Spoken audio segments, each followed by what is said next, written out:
नमस्कार यहाँहरु सम्पूर्णलाई। के हजुरहरुले आगामी निर्वाचनबाट प्रधानमन्त्रीको रूपमा कसलाई देख्न चाहनुहुन्छ?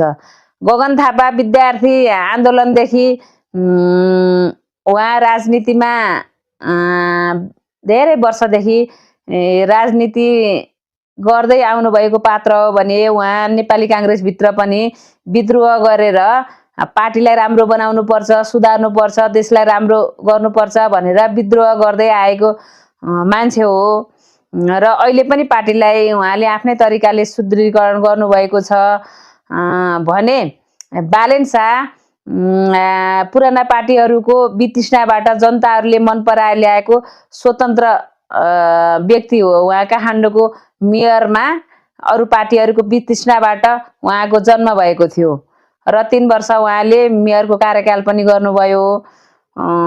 फेरि कुलमान घिसिङ पनि विद्युतमा उहाँ आफू कार्यकारी हुँदाखेरि नेपाल विद्युत प्राधिकरणको कार्यकारी हुँदा उहाँले राम्रो गरेर यो 18 घण्टाको लोड सेडिङलाई हटाएर जनतालाई कामबाट देखाइसक्नु भएको व्यक्ति हो भने उहाँ राजनीतिमा भने भर्खर प्रवेश गर्नुभएको छ।